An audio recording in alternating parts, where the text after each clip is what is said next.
누가복음 말씀을 계속해서 이어가고 있는데 오늘 8번째 누가복음 강의 하나님의 말씀을 대언하겠습니다. 우리 누가복음 3장 1절과 2절을 같이 한번 읽어보실까요? 시작. 디베리오 황제가 통치한 지 15해 곧 본디오 빌라도가 유대 총독으로 헤롯이 갈릴리의 분봉왕으로 그 동생 빌립이 이두레와 드라고니 지방의 분봉왕으로 루사니아가 아빌레네 분봉왕으로 2절 안나스와 가야바와 대제사장으로 있을 때 하나님의 말씀이 빈 들에서 사가랴의 아들 요한에게 임한지라. 아멘. 자, 퀴즈 드리겠습니다. 방금 1절과 2절에서 총 몇 명의 이름이 나올까요? 7명이요? 8명이요? 손을 드신 분도 계신데 정답은 8명입니다. 세례 요한까지 해서 8명이 나오죠. 다시 보여주시면 1절과 2절에 디베리오 황제, 본디오 빌라도, 헤롯, 빌립, 루사니아 이 5명은요 황제와 총독과 왕의 이름이고요. 6번, 7번 안나스와 가야바는 대제사장입니다. 그리고 마지막으로 세례 요한까지 8명의 이름이 나오죠. 아마도 누가복음을 기록한 누가가 이 당시에 7명의 통치자들의 이름 그리고 정치 지도자, 종교 지도자들의 이름을 언급한 이유는 세례 요한이 어느 시대 당시에 활동한 인물이었는가를 보여주기 위해서 저는 기록해 놓았다고 생각합니다.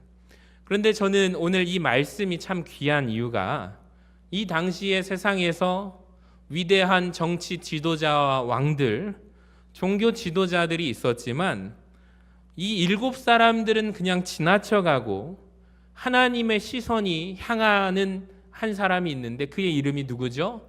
세례 요한이었다라는 거예요. 세례 요한은 빈들에서 머물러 있는 사람입니다.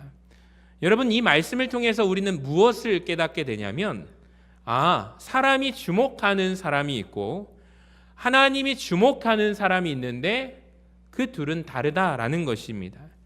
사람들은 주목하고 집중하는 게 누구냐면 권력의 정점에 있는 사람들을 주목합니다. 하지만 하나님은 그들을 주목하지 않으세요. 하나님은 누구를 주목하고 계시냐면 빈들에서 하나님과 독대하는 한 사람, 하나님을 찾는 세례 요한을 주목하고 계십니다.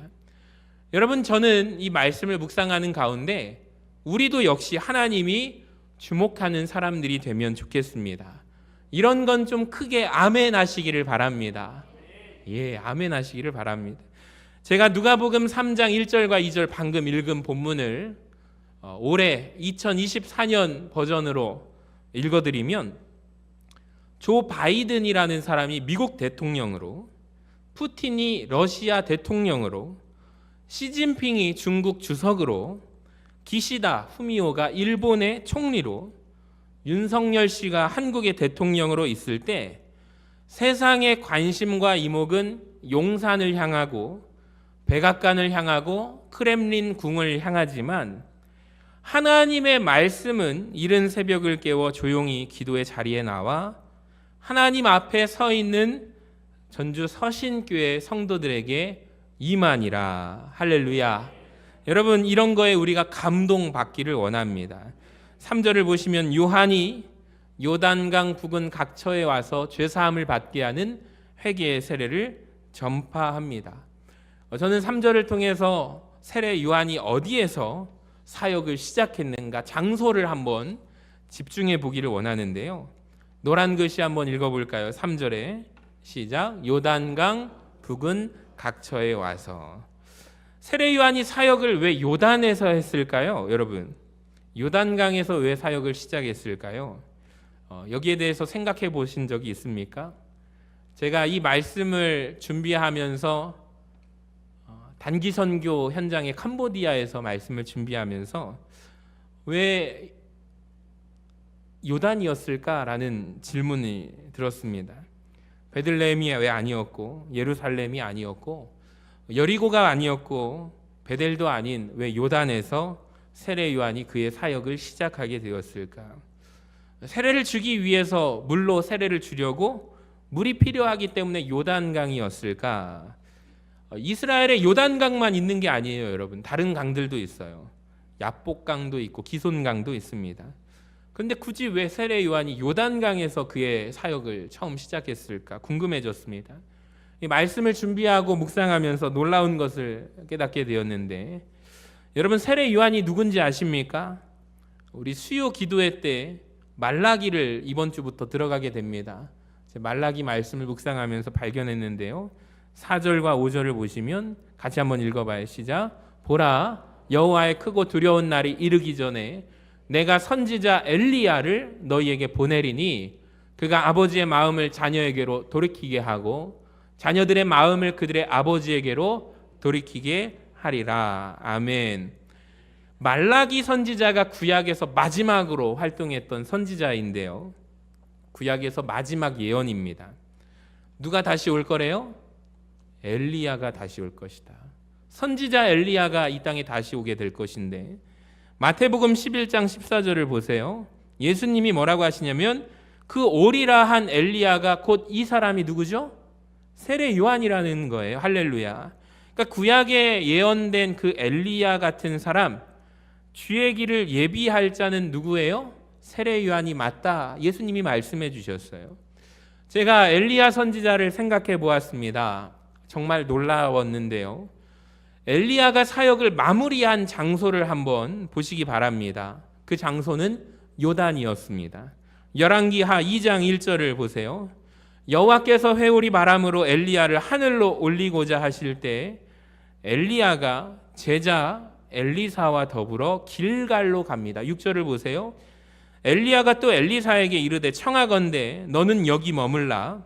여호와께서 나를 어디로 보내시느니라? 요단으로 보내시느니라. 그리고 바로 이 요단에서 우리가 잘 알죠. 엘리야는 죽음을 보지 않고 하늘로 들림받은 선지자라는 것을 아실 것입니다. 불말과 불병거를 함께 엘리야가 하늘로 올라가게 되죠. 그리고 13절을 보세요. 엘리야의 몸에서 떨어진 겉옷을 주워 가지고 돌아와 요단 언덕에 제자 엘리사가 서 있게 됩니다. 그러니까 엘리야 선지자 스승이 사역을 마무리한 장소는 요단이었다라는 것입니다.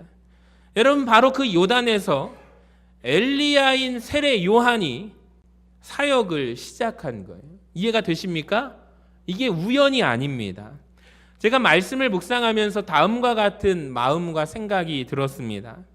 한때 엘리야가 있었습니다. 엘리야 선지자죠. 근데 지금은 사라진 요단 강가. 한때 하나님의 사람 엘리야 선지자가 열심히 일했지만 지금은 더 이상 있지 않은 그 장소 요단에 하나님이 다시 엘리야를 보내주시는데 엘리야의 능력과 심정을 가진 세례 요한을 보내사 그의 사역을 다시 이루게 하십니다. 저는 이 부분이 참 너무 감동이 되었어요. 왜냐하면 이 말씀을 묵상하면서 오늘날 우리가 속한 사회 곳곳마다 엘리야와 같은 하나님의 사람들이 사라진 요단강가와도 같다라는 생각이 들었기 때문입니다. 예를 들어볼까요, 여러분? 제가 신학을 하겠다고 마음에 꿈을 품고 그때 참 많은 귀한 목사님들이 한국 교회에 있다는 걸 아십니까? 모범이 되시고 성도들에게 뿐만 아니라 세상 사람들에게도 인정받는 목회자, 존경받는 목회자들이 참 많았습니다. 정말로 그런 귀한 목사님들이 여러분 우리 과거에 있었잖아요. 근데 오늘날 이 시대는 엘리야가 사라진 요단강가와 같다는 생각이 들었습니다. 여러분 어떻습니까? 그렇지 않습니까? 예전에 대학교를 다니셨을 때 생각하시면 대학마다 캠퍼스에 기독교 선교 단체가 있었습니다. 기독교 동아리가 있었고 그 장소마다 믿음의 선배들이 있었습니다. 저도 신학의 목회의 꿈을 품고 신학대학교에 갔을 때 기도 모임이 있었어요. 아주 작은 기도 모임인데 기숙사에 골방이 있는데 그 기도 장소가 있거든요. 거기에 무릎 꿇어 기도하는 선배들이 참 많았어요. 거기서 얼마나 믿음의 선배들에게 많은 도움을 받았는지 모릅니다. 저는 아무것도 몰랐거든요. 그저 주의 일 하겠다고 신학하겠다고 올라갔는데 전국 각지에서 주님의 종들이 모이기 시작하는데 세상에 얼마나 잘 준비되고 훈련받았는지 저는 참 부끄럽더라고요. 제가 과연 목회를 할 수 있을까 그런 생각이 들었어요. 그때마다 하나님, 저분들을 보면서 선배들을 볼 때마다 저는 한참 부족한데 저 같은 사람이 어떻게 목회자가 될 수 있을까요? 그럴 때마다 하나님이 기도할 때마다 믿음의 선배들을 참 많이 만나게 해주셨어요. 그 선배들이 저를 이끌고 서울의 예수 전도단 찬양 집회도 데리고 가고 기도 모임에 데리고 가게 되고 열심히 봉사하고 헌신하고 섬기면서 다듬어 가신다는 것을 느꼈습니다. 여러분, 참 많은 대학 가운데 믿음의 선배들이 기독교 CCC라든지 대학에 다 있었습니다. 야, 신앙생활은 이렇게 하는 거구나 라는 생각이 들었습니다. 근데 요즘에 대학들은 어떤지 아십니까? 입학을 했는데 입학한 신입생이 도서관에 가서 공부를 하시기 시작하는데 자격증을 따려고 공부한답니다. 고시 공부에 도전하는 친구들이 2학년, 3학년 되면 짐 싸들고 들어가서 고시 공부한다고 합니다. 예전과 같이 기독교 선교단체, 기독교 모임들이 활성화되지 않습니다.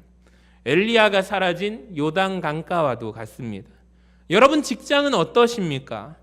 과거 직장마다 신우회가 있죠. 신우회가 무엇입니까? 우리가 하나님의 자녀로서 이 세상에 살아가는데 이 세상 한복판에서 어떻게 하면 이 믿음을 지키고 살아갈 수 있을까 고민하는 사람들이 모인 단체가 신우회입니다. 이 직장을 하나님의 기업이 되게 하자. 우리가 믿음으로 살아가자. 그 모습을 우리가 이 직장 문화를 바꾸어 가자. 하나님 앞에 눈물 뿌려 기도하는 신우회 모임이 있었습니다. 그런데 직장마다 요즘에는 다 그 신우회가 잘 안 된다고 합니다. 엘리야가 사라진 요단 언덕과도 같습니다. 말씀을 준비하면서 하나님이 이런 감동을 주셨습니다. 엘리야가 사라진 이 요단 강가와도 같은 우리가 이 세상에서 한국 교회에 다시 엘리야의 심정과 마음과 능력을 가지고 하나님의 일을 시작할 세례 요한과 같은 사람들이 필요하다. 저는 참 마음에 감동이 되고 하나님 앞에 기도하는 기도 제목이 있거든요. 우리 성도님들도 꼭 기억해 주시고 기도해 주시기 바랍니다. 하나님, 말씀을 묵상하면서 엘리야가 사라진 요단강가와 같은 한국 교회에 저 같은 부족한 사람일지라도 하나님의 귀한 사역에 주의 종이 쓰임받기를 원합니다. 여러분 함께 기도해 주시기를 바랍니다. 제가 늘 기도하는 제목입니다. 엘리야가 사라진 요단강가와도 같은 이 땅에 여러분이 다시 세례 요한처럼 다시 하나님의 일을 해주는 사람들이 되어주시기를 간절히 소망합니다. 제가 고등학교 때 이 전주까지 와가지고 그때 시골에 있었거든요. 소리엘 찬양 콘서트를 한다고 이 학생회관에 홀이 있습니다. 거기에서 기독교 많은 찬양 사역자들이 하나님 앞에서 회개 운동을 이끌었고 찬양 영성을 이끌어갔습니다. 지금 그런 얘기를 우리 중고등부 학생들이라든지 대학 청년부한테 얘기하면 깜짝 놀래요. 그런 때가 있었는지. 그런 때가 있었습니다. 그런 때가 있었습니다. 기도하며 삼성문화회관에 회개 운동이 일어났습니다. 정말 하나님 앞에 이 민족을 살려달라는 눈물 뿌려 기도하는 그런 예배의 역사 현장이 있었는데 지금은 다 어디 갔나요? 지금은 모이자고 해도 잘 안 모여지는 시대입니다. 엘리야가 사라진 요단강가와 같은 시대입니다. 4절을 보세요. 엘리야가 그에게 이르되 엘리사야 청하건대 너는 여기 머물라. 하나님 여호와께서 나를 여리고로 보내시느니라. 엘리사가 이르되 여호와께서 살아계심과 당신의 영혼이 살아있음을 두고 맹세하노니 내가 당신을 떠나지 아니하겠나이다 하니라. 그들이 여리고에 이르매. 자, 누가복음 3장 4절을 보시면 선지자 이사야의 책에 쓴 바 광야에서 외치는 자의 소리가 있어 이르되 너희는 주의 길을 준비하라. 그의 오실 길을 곧게 하라 라고 되어 있습니다. 여러분, 세례 요한이 누구일까요? 우리 노란 글씨 읽어볼까요? 시작. 광야에서 외치는 자의 소리. 정확하게 세례 요한을 표현하면 광야에서 외치는 자의 소리. 성경 원문을 찾아보니까 광야에서 외치는 하나의 소리가 세례 요한입니다. 여러분, 세례 요한을 어떻게 잘 이해하시는지 방법을 알려드리겠습니다. 그를 무엇으로 이해하냐면 소리로 이해하는 것입니다. 따라합시다. 소리. 소리가 무엇이 중요할까요? 여러분, 높은 음을 내는 것이 중요할까요? 낮은 음을 내는 것이 중요할까요? 그 사람의 목소리가 굵었는지가 중요합니까? 가는 목소리였다는 게 중요합니까? 하나도 중요하지 않아요. 소리의 역할은 어떤 소리, 어떤 내용을 담고 있느냐, 어떤 소리가 어떤 내용을 담아서 어떤 말을 전했는가가 중요합니다. 또 세례 요한은 진리를 가리키는 손가락 같은 사람입니다. 여러분, 지금 제가 손으로 무엇을 가리키고 있습니까? 십자가. 이 손가락의 역할이 방향을 가리키고 있어요. 근데 누군가는 방향을 바라보고 십자가를 보지만 누군가는 제 손가락을 볼 것입니다. 목사님의 손가락이 이쁜지 뭉뚝한지 뚱뚱한지 볼 것입니다. 여러분, 근데 이건 중요하지 않아요. 보지 마세요. 손가락이 가리키는 방향을 보시기를 바랍니다. 손가락은 중요하지 않습니다. 손가락이 가리키고 있는 진리가 중요합니다. 제가 왜 이 이야기를 하냐면 많은 설교들이 세례 요한에 대해서 설교할 때 조금 잘못된 내용 메시지가 있기 때문에 말씀을 드립니다. 제가 세례 요한을 어떻게 이해하라고 하셨죠? 소리로 이해하라고 하셨어요. 손가락으로 이해하라고 하셨습니다. 자, 그렇다면 세례 요한이 말하는 것, 세례 요한이 가리키는 게 중요합니다. 소리가 중요한 건 아니에요. 마가복음 1장 6절에 세례 요한을 보니까 낙타털 옷을 입고 허리에 가죽띠를 띠고 메뚜기와 석청을 먹더라. 제가 이 본문을 가지고 세례 요한에 대해서 들었던 설교들이 대부분 이런 메시지였습니다. 세례 요한을 봐라. 얼마나 검소하게 살아가냐. 세례 요한을 봐라. 얼마나 겸손한 설교자냐. 우리도 그런 세례 요한의 모습을 닮아가야 한다. 여러분, 맞습니다. 닮아야 합니다. 중요합니다.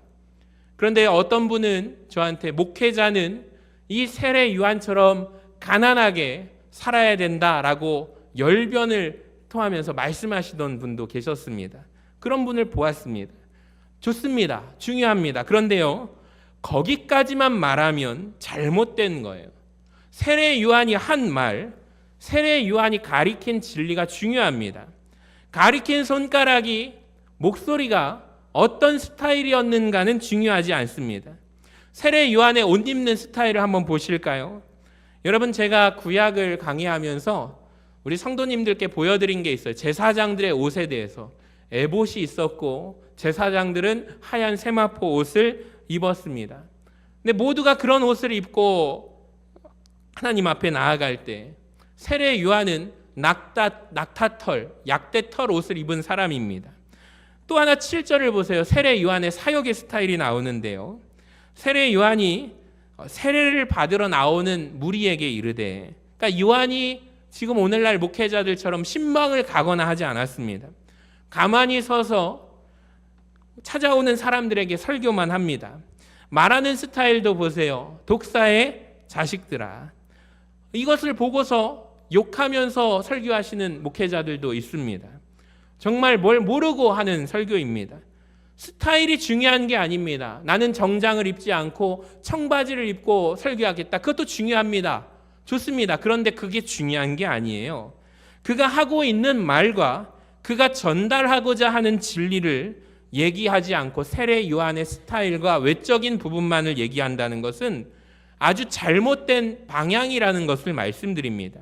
세례 요한만이 아닙니다. 요즘에 많은 성도님들이 목회자들을 많이 판단하시죠. 여러분, 유튜브로 많이 설교 들으시잖아요. 제가 음식점에 갔는데 뒤쪽에 있는 어느 성도님들, 어느 교회 분들이신가 봐요. 보니까 한 교회가 아니라 그 각자 교회마다 중진들이었던 것 같은데 직분자들 같아요. 우리 목사님에 대해서 어떤 분이 자랑을 하십니다. 우리 목사님은 유머 감각이 넘치시는 분이야. 우리 목사님은 설교를 20분 안에 끝내시는 분이야. 우리 목사님은 조금 감정적인 분이셔. 이성적인 차가운 머리의 목회자가 아니라 감동을 주는 분이셔. 이런 얘기들을 오가면서 여러분, 근데 사실 설교자가 이성적이면 어떻고 감성적이면 뭐가 중요합니까? 그건 하나도 중요하지 않아요. 우리 목사님에게 복음을 이야기하고 있는가가 중요하지 않습니까? 그러니까 어떻게 얘기하는가는 하나도 중요하지 않아요. 무엇을 얘기하고 있는가, 우리 목사님이 진리를 이야기하고 선포하고 있는가, 저는 이게 중요하다고 생각합니다. 여러분, 지금부터 세례 요한이 무슨 말을 했는지 집중해서 한번 찾아보겠습니다. 3절에 보면 요한이 요단강 부근 각처에 와서 죄사함을 받게 하는 회개의 세례를 전파합니다. 구체적으로 그가 했던 말을 보시면 7절을 보세요. 후반에 독사의 자식들아, 누가 너희에게 일러 장차 올 진노를 피하라 하더냐. 8절에 회개에 합당한 열매를 맺어. 9절에 좋은 열매를 맺지 아니하는 나무마다 어떻게 되리라? 찍혀 불에 던져지리라. 그러니까 세례 요한이 지금 뭘 얘기하고 있냐면요, 스타일이 어떻든 회개하지 않으면 안 됩니다 라고 말하고 있는, 회개에 합당한 열매를 맺지 않으면 안 된다고 합니다. 세례 요한이 독사의 자식들아 라고 말을 했건, 사랑하는 양떼들아 라고 말을 했건, 이게 중요하지 않아요. 중요한 건 오직 한 가지, 회개하지 않으면 당신 어떻게 됩니다? 망하게 될 것입니다. 여러분, 이게 중요한 핵심 메시지라는 거예요. 저도 말씀드릴 수밖에 없는 게, 여러분, 회개하지 않으면 여러분 망하십니다. 하나님이 싫어하는 삶 계속 살다가 망합니다. 이중생활 청산하시기 바랍니다. 남편과 아내 눈 속일지라도 하나님은 절대 속이지 못합니다. 그렇게 살면 망합니다. 내가 오늘 이 시간 하나님 앞에 나와 있는가가 중요한 게 아니에요. 회개하셔야만 합니다. 여러분, 회개 기도와 회개는 달라요. 우리는 회개 기도는 날마다 해요. 하나님 잘못했어요, 울면서 회개 기도 많이 합니다. 여러분, 그런데 회개 기도는 말로 하는 거지만 회개는 아닙니다. 삶으로 하는 거예요. 삶의 방향을 바꾸는 거예요. 회개하시기를 바랍니다. 8절에 보면 세례 요한은 선민 사상을 비판해요.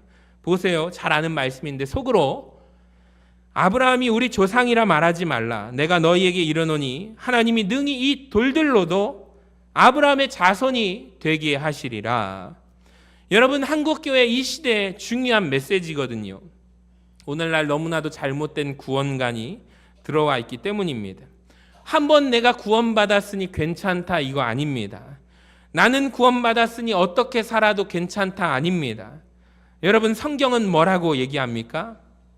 다시 한번 말씀 보여주세요. 8절에 이 돌들로도 하나님은 아브라함의 자손이 되게 하실 수 있고, 아까 전에 좋은 열매를 맺지 아니하는 나무마다 어떻게 된다? 불에 찍혀 던져지게 되리라. 이 말 그대로 예수님이 요한복음 15장 6절에서 무슨 말씀하셨냐면, 좋은 열매 맺지 아니하는 가지마다 불에 던져 사른다라고 하셨습니다. 예수님이 말씀하셨으니 진리의 말씀이겠죠.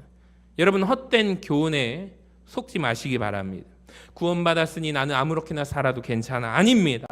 회개에 합당한 열매를 맺으셔야 합니다. 그 말은 내가 예수를 믿고 살아간다면, 믿었다는 증거가 나타나야 하지 않겠습니까? 내가 사과나무라고 주장을 하는데 내 나무에서 사과가 맺지 않는다면, 열리지 않는다면 사과나무일까요? 아닌 거죠. 내가 믿었다라고, 예수 믿었다라고 주장을 하는데 믿음의 열매가 나에게 맺혀지지 않으면 안 믿은 것 아닙니까? 열매를 보여주시기를 바랍니다. 그래서 이 말을 듣고 10절에서 이 무리가 급해졌습니다. 그러면 우리가 무엇을 어떻게 하리요? 세리들에게 말합니다. 뭐라고 합니까? 10절에 부가된 것 이외에는 거두지 말라. 군인들에게도 말합니다. 강탈하지 말라. 거짓 고발하지 말라. 받는 급료에 족한 줄 알라. 그러니까 크게 두 가지를 얘기하는 것 같아요. 하나는 세례 요한이 지금 너희들 나처럼 광야에 살면서 메뚜기와 석청 먹고 낙타 털옷을 입으면서 검소하게 살아야 돼 강요하지 않아요. 이런 말 하지 않습니다. 지금 사는 모습 그대로 여러분의 삶의 현장에 머물러 있어라 라는 것입니다. 즉 이 말은 같이 읽어볼까요? 첫째 시작. 삶의 태도를 바꾸라 라는 것입니다. 여러분 하던 일을 바꿀 필요 없습니다. 은혜 받았다고 해서 신학교 안 가셔도 됩니다. 계속해서 여러분 삶의 자리에서 열심히 믿음으로 살면서 삶의 태도를 하나님 기뻐하신 태도로 살아가시기를 바랍니다. 제가 신학교의 동기 중에 나이가 많으신 여자분이 계셔요. 전도사님이라고 우린 서로 부르니까 동기들이 총 80명인데 전도사님 그런 호칭으로 불렀습니다. 근데 제가 3학년 때 목회 실습을 나가게 되는데 기장교회에서 아주 부흥한다는 경기 북로에 있는 그 교회를 갔더니 그분이 그 교회에 계시더라고요. 알고 보니까 여자 집사님이셨는데 은혜 받아가지고 신학교에 오셨어요. 신학교에서 같이 공부할 때는 전혀 몰랐는데 분위기가 좀 이상한 거예요. 목회 실습을 하니까 2주간을 그 교회에서 제가 어린이 교회학교도 들어가고 중고등부도 들어가고 청년부 설교도 하고 신방도 다니고 일주일 내내 집에 들어가가지고 11시에 끝나고 새벽 예배 또 나가고 하니까 교회에서 거의 사는 겁니다. 목회 후보생들이, 실습생들이. 근데 그분에 대해서 몰랐던 것을 알게 되었는데 뭐냐면 그분이 좀 이상한 분이라는 거예요. 정신이 좀 온전치 않으신 분이라는 거예요. 그래서 부교역자들이 그분을 아예 그냥 무시합니다. 알고 보니까 교회가 어떤 방향으로 목사님의 그 목회 방향에 교역자들이 한 마음으로 기도하고 으쌰으쌰 하는데 옆에서 회방을 놓고 이간질을 하고 아주 못된 행동들을 계속해서 하는 것을 우리도 보면서 저분이 저런 분이 아닌데 라고 했더니 알고 보니까 불받아가지고 갑자기 신학교에 간 케이스예요. 결국에 이분이 갑자기 신분이 전도사님으로 바뀌니까 교인들도 혼란스러웠어요. 그래서 갔으면 좀 삶의 태도가 바뀌어야 하는데 여전히 집사님일 때 이상한 행동을 전도사님이 돼서도 하니까 이분이 사역을 나가야 되는데 어느 교회에서 이분을 청빙하지 않습니다. 이분도 갈 데가 없으니까 결국에 그 교회를 나가시더라고요. 나갈 수밖에 없죠. 삶의 태도를 바꾸지 않았으니까요. 전도사님이라면 전도사님답게 살아가야 할 텐데 여전히 교회 안에서 말과 행동이 다르니까요. 여러분 아무나 신학교 가면 안 되는 것 같습니다. 또 하나는 세례 요한이 말하는 건 두 번째 같이 읽어볼까요? 시작. 기본으로 돌아가라. 다시 한번 시작. 기본으로 돌아가라. 세례 요한은 기본적으로 말합니다. 세리는 기본적인 일을 하라. 여러분 성도님들 기억하십시오. 우리 성도님들도 기본을 지키셔야 합니다. 성도로서의 기본이 있습니다. 그 기본을 지키시는 여러분 되시기를 바랍니다. 여러분 하나님 앞에서 기본은 무엇일까요? 시간과 물질의 주인 되시는 아버지 앞에 우리의 기본을 지키며 나아가는 우리 모든 성도님들 되시기를 바랍니다. 15절을 보세요. 백성들이 바라고 기다림으로 모든 사람을 요한일 혹 그리스도신가 심중의 마음에 생각하니 요한이 말합니다. 나는 물로 너희에게 세례를 베풀거니와 나보다 능력 많으신 이가 오시나니 누구죠? 예수님을 말하고 있는 거예요. 나는 그분의 신발끈을 풀기조차 감당하지 못하겠노라. 그는 성령과 불로 너희에게 세례를 베푸실 것이다. 그러니까 세례 요한은 분명히 소리의 사명을 감당하고 있는 사람입니다. 손가락으로서의 사명을 감당하고 있는 사람입니다. 그가 가리키고 있는 건 예수 그리스도입니다. 여러분 다시 말씀드립니다. 누가 좋은 목회자고 누가 좋은 설교가일까요? 웃긴 목사님, 울리는 목사님 아닙니다. 예수님을 전해주는 목사님이 좋은 목회자인 줄로 믿으시기를 바랍니다. 하나님의 음성을 듣게 해주는 설교가가 저는 좋은 목회자라고 생각을 합니다. 교회 선택 기준이 성경에 나와요. 예전에도 말씀드렸는데 요한복음 10장에 보면 예수님이 이렇게 말씀하십니다. 내 양은 내 음성을 들으며. 이게 무슨 말이냐면 내가 하나님의 양떼라면 나는 하나님의 음성이 들리는 곳에 있어야 된다라는 것이죠. 여러분 제발 교회를 선택하실 때 건물 좋다고 선택하시면 안 됩니다. 교회 프로그램이 제자 훈련 프로그램이 좋다고 가시는 분들 제자로 성장하는 모습 못 봤습니다. 아이들을 위한 시스템과 프로그램이 너무 잘 되어 있다고 보내면 그 아이들 영혼이 망하더라고요. 하나님의 음성, 주님의 음성이 들리는 곳에 여러분 그곳이 바로 내가 있는 있을 자리인 줄로 믿습니다.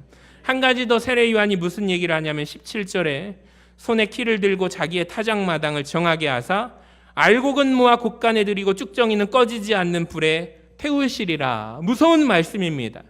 알곡이 있고 쭉정이가 있대요, 여러분. 알곡이 있고 가라지가 있습니다. 즉 이 말은 오늘날로 알곡 신자가 있고 가라지 신자가 있습니다. 마태복음 25장에 따르면 주님이 말씀하십니다. 양이 있고 염소가 있도다. 여러분 무섭지 않습니까? 알곡 신자 되시기를 바랍니다. 그러니까 혹 우리가 이 말씀을 들을 때 내가 혹시 나는 알곡이야 이러지 마시고 나는 혹시 가라지가 아닐까? 나는 혹시 염소는 아닐까? 두려워하셔야 합니다. 세례 요한의 스타일이 중요한 게 아니라 그가 하고 있는 말씀이 중요하다면 오늘 이 말씀이 우리 마음에 부딪혀 하나님 앞에 한 주간 동안 고민하는 마음으로 나아갔으면 좋겠습니다. 세례 요한은 광야에서 외치는 한 소리였습니다. 저는 오늘 강단에서 한 소리를 외쳤습니다. 여러분도 이제는 세상으로 나아가서 직장과 학교 가운데 여러분 가정에서 또 하나의 소리가 되셔야만 했습니다. 하셔야 할 줄로 믿습니다. 여러분도 소리가 되시기 바랍니다. 제가 이 말씀을 준비하면서 캄보디아 현장에 있었습니다. 참 너무 감사하게 처음 가보는 캄보디아. 선교사님을 따라다니면서 제가 느꼈던 것은 또 쉬어야 할 때 하나님이 이런 말씀 음성을 주시는 거예요. 이 목사, 너 설교 준비해야지. 그렇죠. 토요일 날 어제 오후에 도착했거든요. 오후에 설교 쓰려고 하면 밤을 새워서 해야 될 텐데 기도하면서 이 말씀을 준비하면서 세례 요한을 생각했습니다. 선교지에 다니면서 세례 요한을 생각했습니다. 그리고 제 눈앞에 그 한 분이 계셨어요. 김관식 선교사님. 낯선 타국에서 그는 외치는 세례 요한과 같은 한 소리였습니다. 밥을 먹을 때마다 대화를 할 때마다 울컥울컥 하시고 한국 교회가 잘 되어야 할 텐데 선교가 확장되어야 할 텐데 그 마음이 제 마음하고 똑같은데 저도 그냥 묵묵히 그 말씀을 들을 수밖에 없는 안타까운 마음이 저에게도 있기 때문입니다. 여러분도 하나의 소리가 되셔야만 합니다. 하나님의 소리로 한 소리 한 소리가 모여진다면 하나님이 기뻐하시는 큰 소리가 되지 않을까요? 나의 소리가 아니라 하나님의 소리. 여러분 우리 서신교회 오면은 우리의 모든 소리들이 한데 모여서 하나님 나라의 위대한 큰 소리가 합쳐지기를 원합니다. 마지막으로 한 가지 드리고 말씀을 마치겠습니다. 오늘 본문에 설교자만 나오는 게 아니라 말씀 듣는 회중 여러분도 나오거든요. 그 모습들에 보세요. 두 종류의 청중이 있네요. 첫 번째 청중은 10절에 무리가 물어 이르되 그러면 우리가 무엇을 하리까? 12절에 세리들도 마음의 찔림을 받는 거예요. 세례 요한 앞에 나아가서 선생님 우린 그럼 어떻게 살아야 되죠? 군인들도 14절에 우린 그럼 어떻게 해야 될까요? 말씀을 들을 때 찔림이 임해서 하나님 그럼 나는 지금 이 모습대로 살면 불에 타버릴 텐데 난 염소였네요. 나는 가라지였네요. 쭉정이였네요. 나 어떻게 살아야 될까요? 나는 어떻게 살아야 됩니까? 탄식하는 회중들이 있었네요. 또 한 부류의 청중이 나옵니다. 그 사람은 헤롯입니다. 18절을 보세요. 또 그 밖에 여러 가지로 권하며 백성에게 좋은 소식을 전하였으나 헤롯은 그의 동생 아내 헤로디아의 일과 또 자기와 행한 모든 악한 일로 말미암아 세례 요한에게 책망을 받네요. 그 위에 한 가지 악을 더하여 요한을 감옥에 가둡니다. 마가복음의 6장에 보니까 감옥에 가둔 이유가 나와요. 그 이유가 보세요. 요한이 헤롯에게 말하되 세례 요한이 헤롯에게 말합니다. 동생의 아내를 당신이 취한 것이 옳지 않습니다. 바른 말을 했네요. 19절에 헤로디아가 요한을 원수로 여겨서 죽이고자 합니다. 근데 죽이지 못하는 이유는 20절에 헤롯이 요한을 어떻게 생각해요? 의롭고 거룩한 사람으로 알고 두려워했대요. 보호했대요. 또 그의 말을 들을 때 크게 번민하면서도 달갑게 들음이었더라. 놀라운 말씀입니다. 세례 요한의 설교 말씀을 받을 때 헤롯이 그 말씀을 달게 받았대요. 여러분 이 말씀은 오늘날 소위 우리가 말하는 은혜 받았습니다 이 말입니다. 은혜 받았어요. 말씀이 너무 달아요. 고민도 됩니다. 자기 악한 모습을 바라보면서요. 근데 결정적으로 그의 문제는 삶을 바꾸지 않았습니다. 결국에 세례 요한을 죽이고 말죠. 여러분, 오늘 말씀을 들으시면서 어떠십니까? 하나님 말씀이 답니까? 아멘? 아멘 좀 하시기 바랍니다. 아멘? 말씀 들을 때 깨달음도 있었죠. 때로 고민도 되시죠. 잘한 것 같죠? 아니요. 헤롯도 거기까지 했어요. 그게 중요한 게 아닙니다. 오늘 말씀 너무 좋았습니다. 헤롯도 한 말입니다. 번민도 했고요. 깨달아졌어요. 헤롯도 다 한 것입니다. 근데 그가 삶을 바꾸지 않았습니다. 삶을 바꾸지 않으면 아무 소용없어요. 말씀에 순종하지 않으면 깨달은 것만으로 소용이 없습니다. 여러분, 우리가 이것을 기억하며 나아갈 수 있기를 원합니다. 저는 바라기는 오늘 한 주간 하나님, 나는 어떻게 살아야 하죠? 하나님, 내 모습을 보니까 하나님, 나 어떻게 살아야 할까요? 고민하는 한 주가 되시기를 간절히 소망합니다. 그 믿음으로 주님 앞에 올바로 우리가 염소의 자리가 아닌 양의 자리로, 우리가 가라지와 쭉정이가 아닌 우리가 알곡 자리로 나아가는 우리 모두가 되시기를 간절히 소망합니다.